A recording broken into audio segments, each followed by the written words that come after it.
Alright, y'all. How is your week going? Before I get into any of that, no, I need your help. And I will have the Duchess come on later, but for now, if you could, please attend Grant Park Conservancy's Unfestival.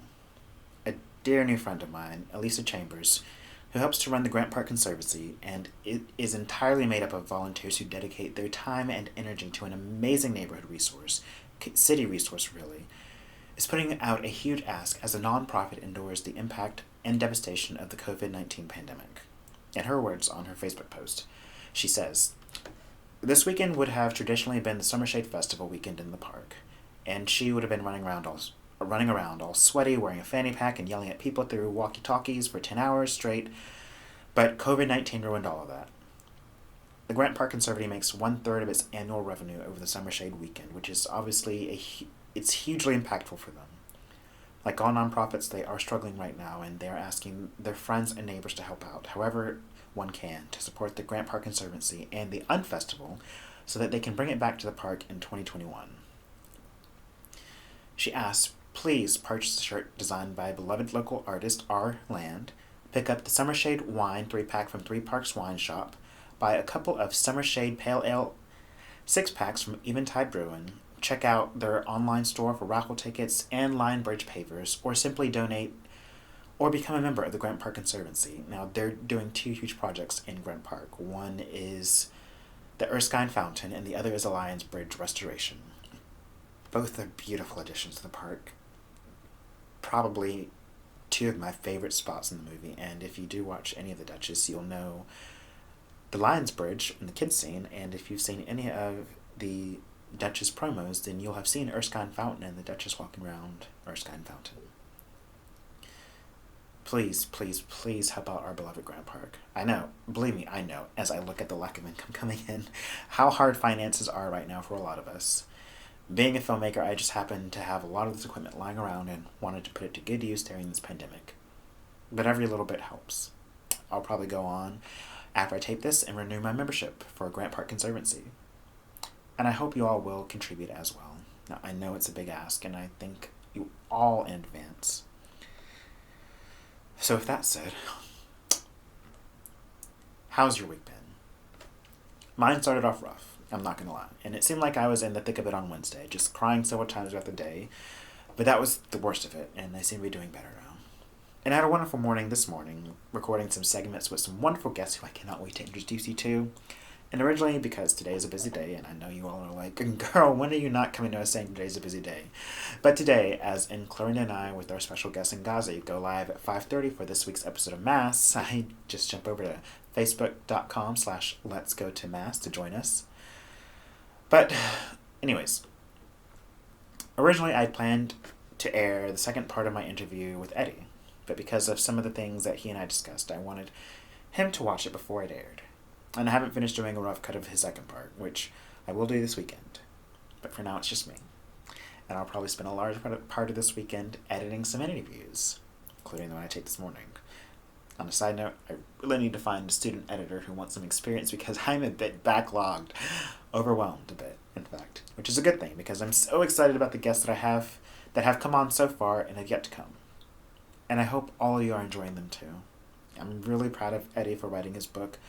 I'm incredibly thankful to Ngazi, her sister Waneka, and Michael for taping me last weekend. And to my neighbors, Sanders and Tony, who I just absolutely adore. They're adorable. I'm just incredibly grateful. And I'm grateful to all of you who are watching. Like, it's really just a big ol' love fest now, isn't it? So really, I guess the point of today's episode is to say, first tune in next week for part 2 of Eddie's interview. And the second part is that I love you. This week has also prompted me to remember my self-care practices. Like, I was crying on Wednesday, but then it was Look, the problem was there was a whole bunch of issues compounded. I left my makeup at the shop, even though I needed originally tape today's interview then. I tried washing and styling my hair, but after blow drying it just didn't seem to get right. I was mad at myself for being immobilized and making both a hair and dental appointment. Just stress of going to any one of those 2 things because of COVID. Work the previous day was emotionally draining. I came into the studio and I was trying to straighten up, but I just couldn't seem to get my head on straight, and everything confused me. I'm like, where does this go? Where does that go? Like, and then mad at myself for being mad at myself.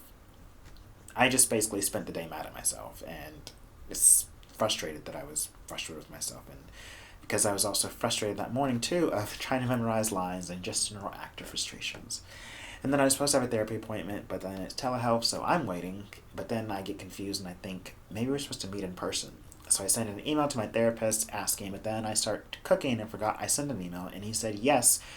But by that time our appointment was basically over, and long story short, I started crying before Clorinda and I rehearsed, and then our guest left and I cried a bit more, and the whole thing is that all that's to say is that I did try being kinder to myself. Although I really could have used that therapy appointment. But I just chalked up the day as a wash around noon and said, let you be you. The hormones may have played a small part in that, but I won't know until I have some more concrete evidence in a couple of months. I made a note of this week. We're just going to leave it at that. So, long story short, happy Friday. We made it another week. It's a frickin' pandemic out there. I want you all to go out. Well, no, I don't want you to go out. I want you to stay home. But I want you to stay home and have the best night ever. Love on your partner or some friends even more. Call someone up. Have a FaceTime happy hour, something. As big or as little the problems of this week, they were real and they were stressful. And we all made it through. Like, that in itself is amazing. I'm sorry, I keep getting distracted by myself and my beauty. I tickle myself. And we'll continue to make it. Huge shout out to Patty Engel. Huge shout out to Patty. I cannot remember your... Huge shout out to Patty. I cannot remember your last name right now, but you know who you are.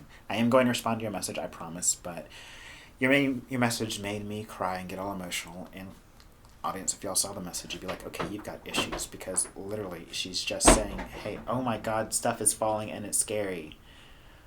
We had storms last night, so this branch is falling. But anyways, it was really just the humanness of the message and the connection of like, yeah, I'm having a shitty week too. Thank you, Patty. All right. As always, keep bearing lights of being. I love you all. And until next time. No after messaging. Just go have fun this weekend. Have a happy hour. Maybe we should do a show happy hour or something. Or, you know what you could do?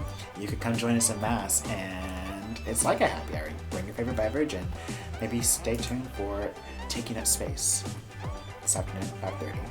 All right. Love you all. Bye.